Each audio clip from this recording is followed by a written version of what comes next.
మీ పేరు మీద ఏమి ఇల్లు లేదు. ఏం లేదు మేడం. సో యాక్చువల్లీ ఈ స్కీమ్ ఏంటంటే ఏం లేని వాళ్ళకి పేద వాళ్ళకి అని చెప్పారు. మరి మీరు అప్లై చేసినాక కూడా రాలేదా? రాలేదు మేడం. ఊర్ల నుంచి వచ్చిన వాళ్ళకి అక్కడ ఆధార్ కార్డు రేషన్ కార్డు అక్కడ ఉంటేనే ఇస్తామని అంటారు. అక్కడ అప్లై చేసినా ఇప్పటిదాకా రాలేవు. మరి ఎట్లా మేడం, మాలాంటి వాళ్ళు ఎట్లా వస్తారు మేడం? ఏం పని చేస్తావు నువ్వు? ఇదే ఏమంటారు, డ్యూటీ చేస్తాం మేడం. అంటే ఏం పని అది? డబ్బాలు మోసుడు మేడం.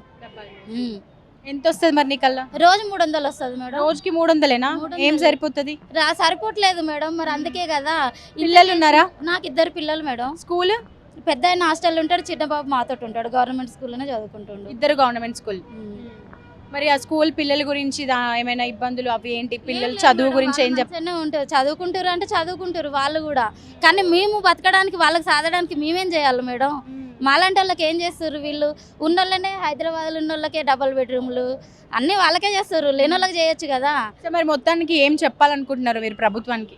ఏం చెప్పాలనుకోవట్లేదు మేడం. అందరు ఎవరు వచ్చినా సరే, ఏ నాయకుడు వచ్చినా కానీ పేదలకు మంచి చేయండి. ఉన్నోళ్ళకి మంచి చేస్తే హైదరాబాద్ అవుతుంది మేడం, లేని వాళ్ళకి మంచి చేస్తే పల్లెటూరు హైదరాబాద్ అవుతుంది. అలా చేయడానికి ప్రయత్నించండి.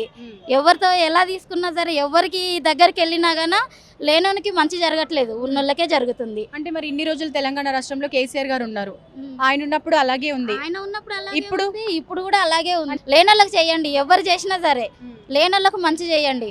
ఉన్నోనికి చేస్తే ఎప్పుడైనా ఉన్నోడేలాగే ఉంటాడు. లేనోనికి చేయండి, వాళ్ళు ఎంత బాగుంటారో, ఎంత సంతోషంగా ఉంటారో అప్పుడు అర్థమవుతుంది. లేనోనికి చేస్తే ఇంతకంటే ఎక్కువ ఏం కోరుకోవట్లేదు. అందరు లేనోళ్ళకి చేయండి.